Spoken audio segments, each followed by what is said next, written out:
That hurt.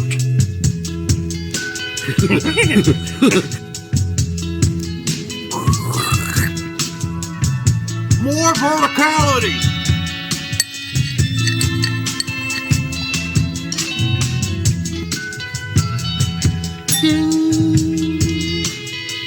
Recording in progress. All right.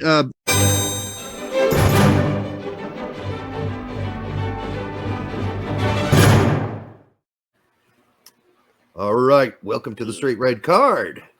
Yeah. Okay. We're going to cover Group D in this too, but we're going to start out today. Oh, shit, we are? Fuck. Yeah. Oh, by the way, before we started the show, I was about to start a video by this guy who does a show on YouTube called Sharks Happen. And basically, he just reports all shark attacks throughout the year. And the title of this one was Hot Air Balloon Pilot Shredded by Sharks. So I'm assuming the hot air balloon went down. There's a whole thing about hot air balloons. My wife always talks like, I'd love to go on a hot air balloon. I'm looking up at those hot air balloons so high up. I'm like, man, no. No. I'm not going to sit in a basket. It literally is a basket. You're hundreds and hundreds of feet up in the air. Exactly. I mean, I was like, what if you're not closet? What if? Have a fear of heights by any means. Oh, I do. What happens if you start getting a little dizzy? Ooh, Well, you probably won't fall out of the basket, but what if? But you could. What if the balloon starts losing air quickly for one reason or another, and you're fucked and you're going to die. And that's happened to people. Actually, it's a fucking balloon. The most common way that people die is by hitting power lines in balloons, hot air balloons. It's just something that, first of all, it's not that interesting to me. You read about these generals during wars. They would, before obviously World War I and way before that, who would get during the Civil War, they used the hot air balloons to go like up into the air to look at the landscape, see where the enemy was, and then they'd shoot the fucking balloons down, and the general would die. What's the fucking point of that? That's what majors are for. If you're a general, you send your major up in that balloon. You don't go up in that balloon. So you're saying you got 20/20 vision? Yeah. Get up in the balloon, excellent, because my eyes are shot. I think you should go in the balloon, Major Burns. Yes, so fuck that indeed. Speaking of absurdity, we had a completely absurd article written by a guy named Chuck Booth, who I've never heard of, from CBS. Yeah, and can we read that? I'm sorry if you're a fan of ours. If you are, I seriously doubt he's a fan, because the things he says in this article he would never say if he watched our show. Will Greg Berhalter ever give John Brooks another chance to suit up for the USA? That's a good topic. It's not a bad title. Good bring up, yeah. Yeah, it's not a bad title. And by all means, guys, go to CBS, read the whole article. I may even throw that in the description. Let's see what's up. We want to give this guy traffic. Well, fuck it, why not? You gotta give some of the pundits some traffic here. Yeah, but I'm not sure who Chuck is. I'm not sure enough about him to know if he's a bad type of pundit or a good type of pundit. He's a pundit that doesn't do any research. Well, he claims to be a big Wolfsburg and Brooks fan. I'm calling bullshit. I don't know. I don't know. Calling bullshit. It's one of those things, And I think you highlighted the quote, and it's absurd. By all means, guys, go to CBS, read the whole article if you want to, but this is the one thing that we want to talk about here. Yeah, we should title this CBS Brooks article sucks, Group D coverage. All right. Go. Jesus Christ almighty. Oh, my God, I fucked it all up. Yeah, go backwards. There we go. All right, hold on. It's all right. It's all right. Oh my God, what's happening here? We're falling apart. No. Yeah, I've never heard of Chuck. I don't know him either. He might be a really nice guy, but the point is, whether he's a nice guy or not, when you write completely absurd things that are the opposite of the truth, the exact opposite of the facts and the truth, then yeah, people are going to call you out for it. I think you said he did get called out for it on Twitter. Right? Oh no, yeah. Our fans, our listeners, all called him out on that. But then again, there are people that are jumping on the bone saying like, "Hey, you start criticizing the Messiah, Brooks, and all of a sudden his fans will jump on top of you."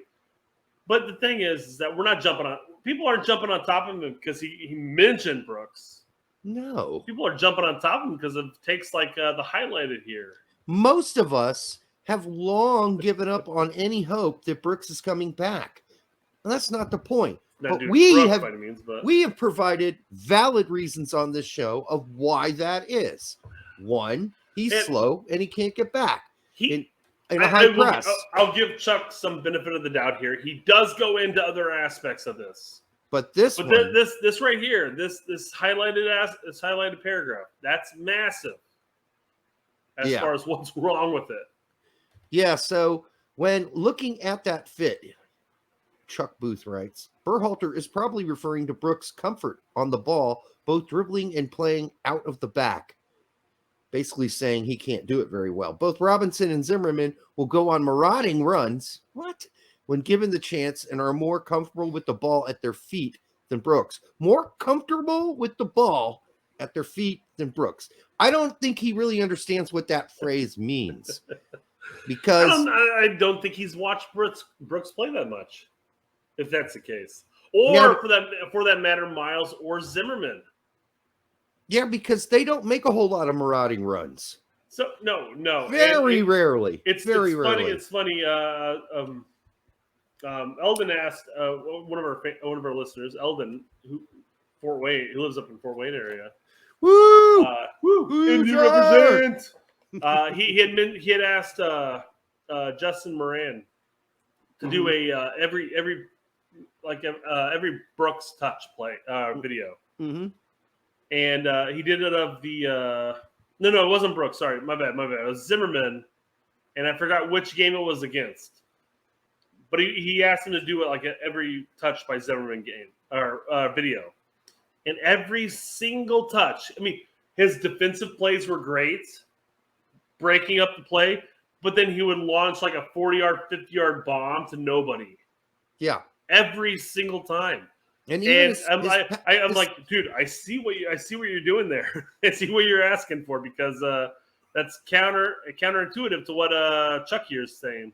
I don't believe Chuck knows what the meaning of comfortable with the ball at their feet is. I think he means that you get the ball and then you dribble forward and you make some fantastic forward marauding run, as he says here, which, by the way, Miles and Zimmerman don't go on marauding runs.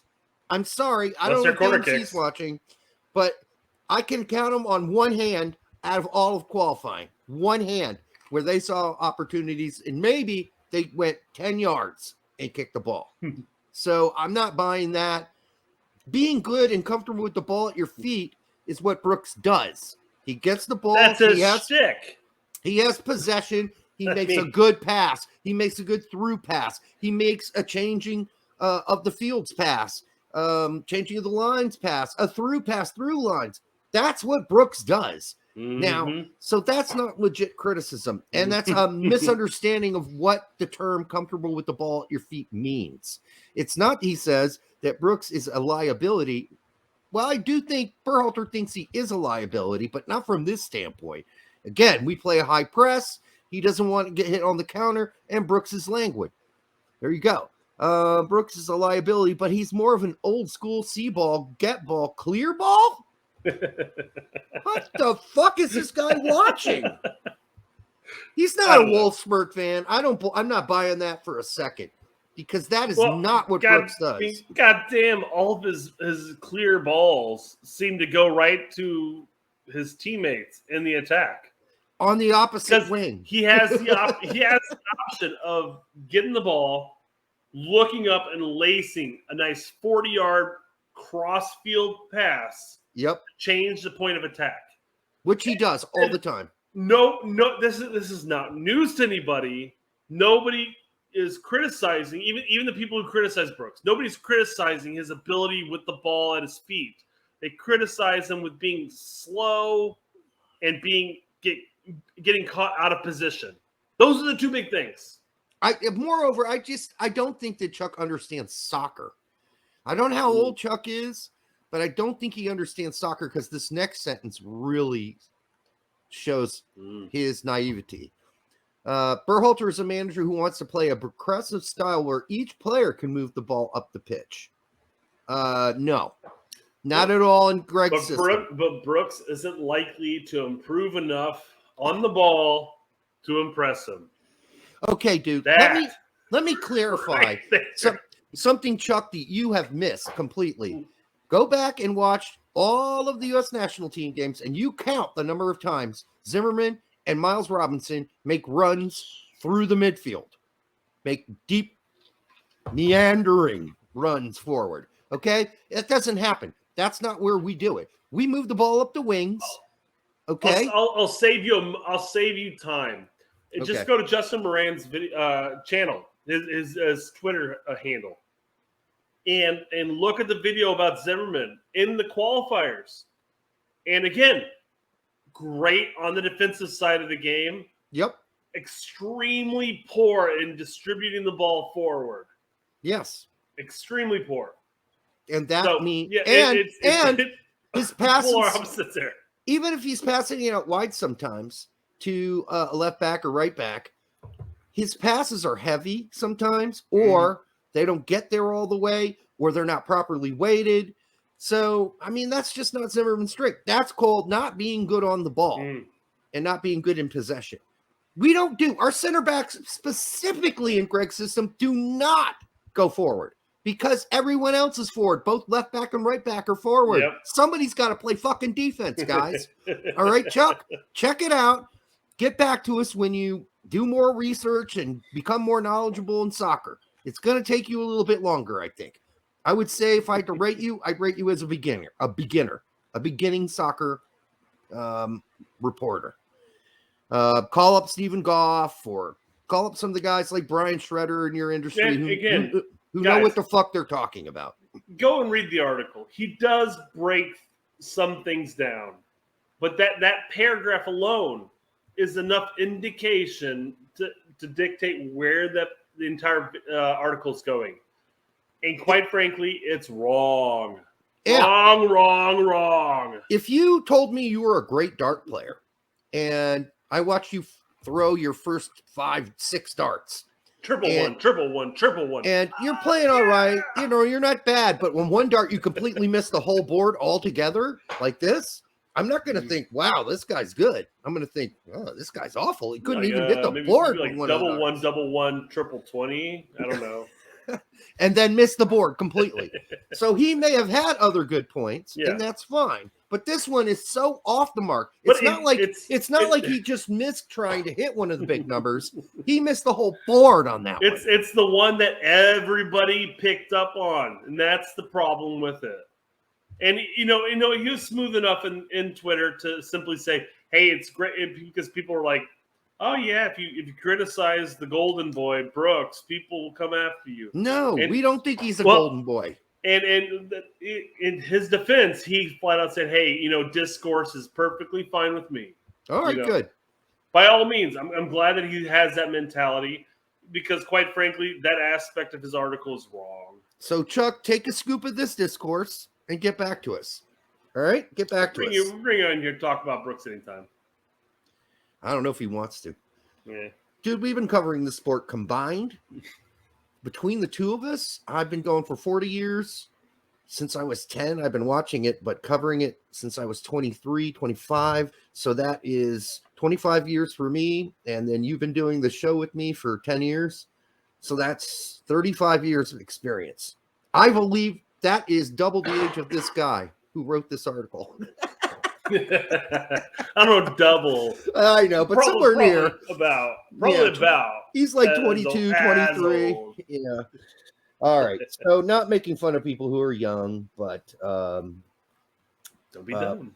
By the way, did you see the article about Brian Schmetzer? Are we going to cover that tomorrow? The Brian Schmetzer cover that thing? Tomorrow, yeah. Okay, we'll do that. Yeah. So preview. That's a preview for tomorrow's show. The live show. We'll be talking about Schmetcher's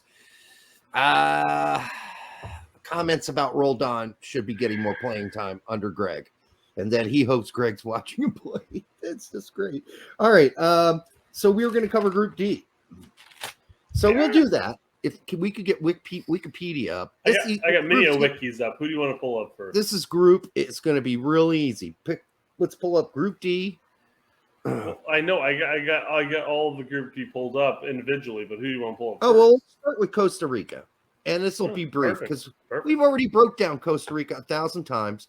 Everybody should know who they are. We're all familiar with Costa Rica, and we're all assuming that Costa Rica is going to be beating New Zealand. So yes, let's push that under the rug right now. I mean, New Zealand just doesn't have the firepower. Now, could there something weird happen? Yeah, I guess. It's a one-off game, right before the World Cup. So it's like a test for the Qataris to figure out what the fuck they're doing. But Costa Rica, France, Denmark, and Tunisia. So we're not going to break down Costa Rica. Everybody knows who they are. France. We've broken down them a little bit, but let's be honest. Let's just reemphasize this. Let's go to France. Hold on, let me zoom in a little more. Blow it up. Yeah. Let me just say, this is a fucking ass-loaded team. They've got tons of great players. Tottenham, Milan, West Ham, Angoli, Marseille, PSG, Manchester United. I mean, just look at this list. Sevilla. It's a who's who. It's a who's who. This is a crazy list of amazing players. And is this for a recent friendly or is this in the last qualifying game? This is the current. Yeah. But what was this? What was this last call up for? Yeah, it's current qualifier. So right? It's for the let's see. Matches against Ivory Coast, South Africa. Never mind. Scratch that. Yeah, this isn't even the best team. Like there are players that didn't show up for this game who are even better than this lineup.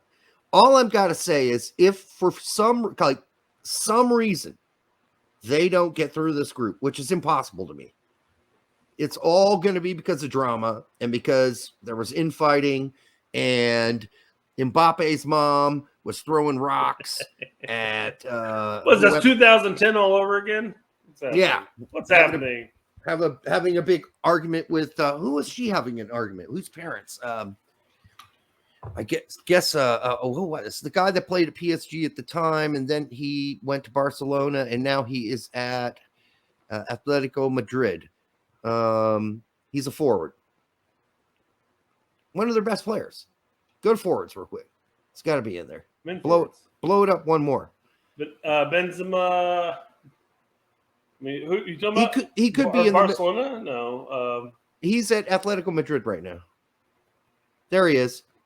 Now blow that up. No, Griezmann? Yeah, Antoine Griezmann.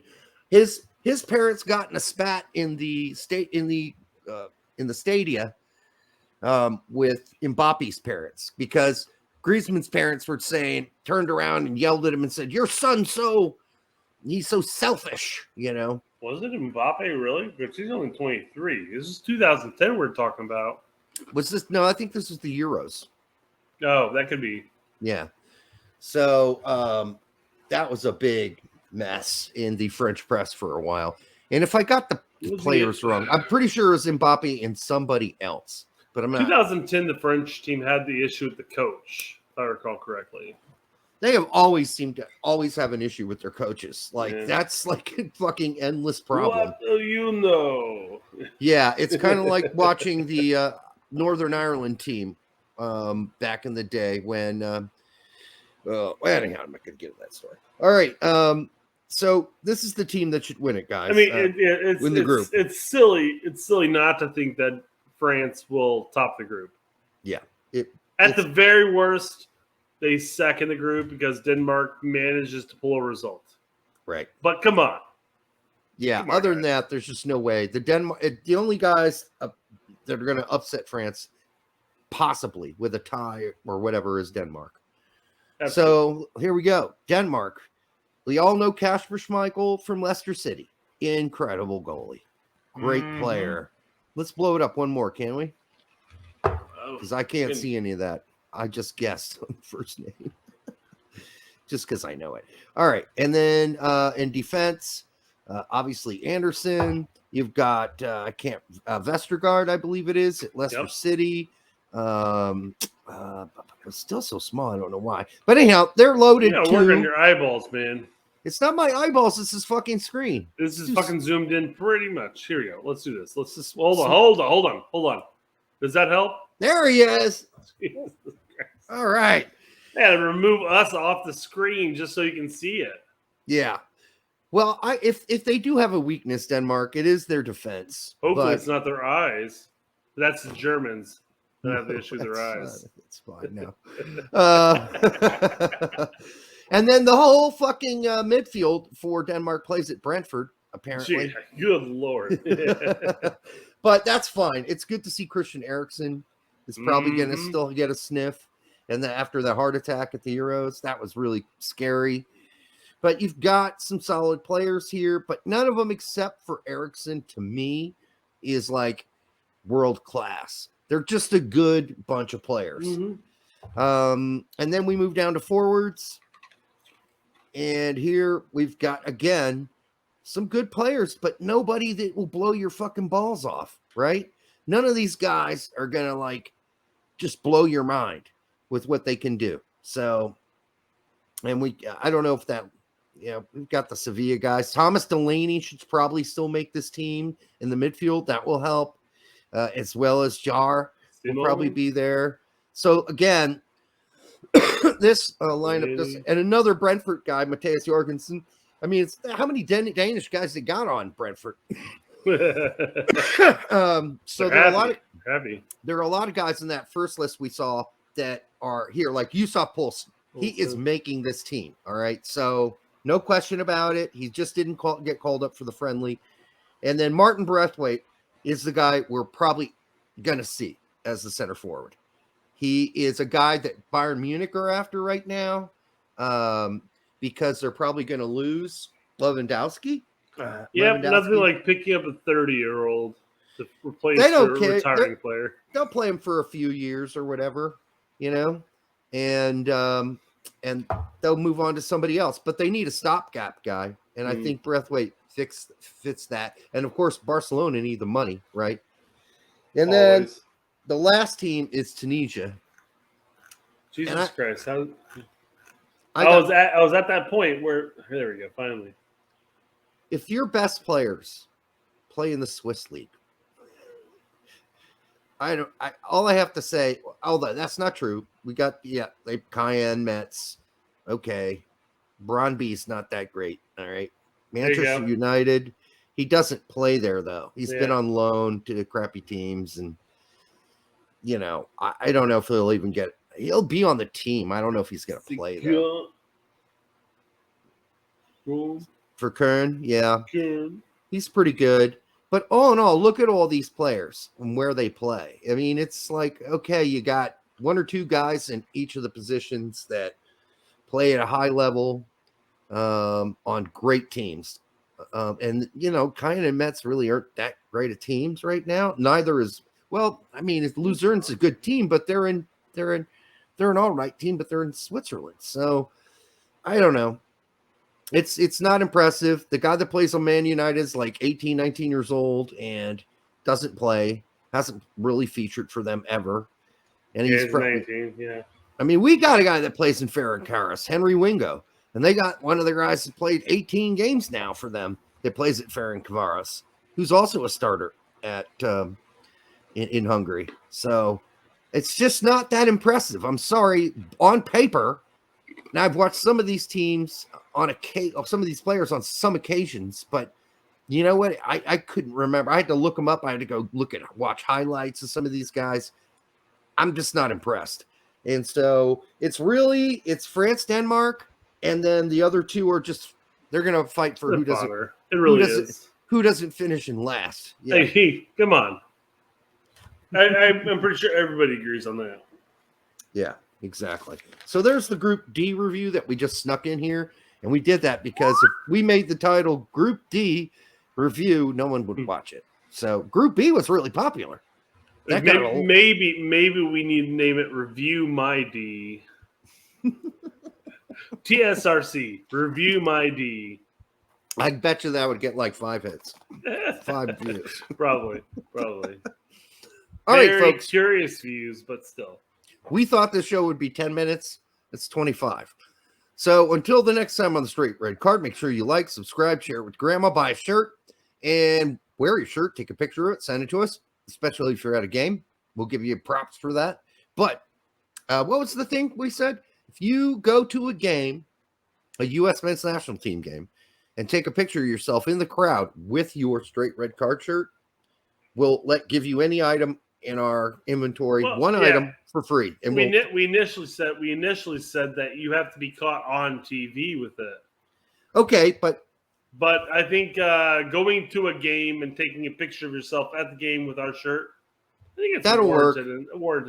At least for the first person that does it. The first person that does that. And then the other one was, so that's one free item. The other thing is to wear the shirt. And what was it? You got to be caught on TV with it. Right? In the crowd. I kind of mentioned that, yeah. Okay. So that's 2 free items for that one then. We'll do that. How's that? All right. That seems fair. Because you might not always be caught on TV, even though you're at the game. And you have to be the first person to do it. First person to do it. And you got to send it to Brett on Twitter. Me. Send it to me. Yes. You got to show proof of the occasion. And don't try to get a picture of yourself at a U.S. men's national team game and go on your fucking little editor. And what if I put myself on a green screen and I project the game behind me? Yeah, and you're wearing a white blank T-shirt, and you take our logo and clip it, and then put it on your white shirt. We will figure it out. So, until the next time on the Straight Red Card, we will see you soon. We'll see you tomorrow on Thursday.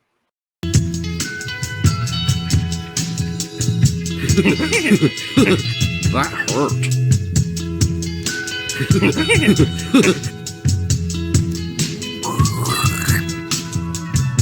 More verticality.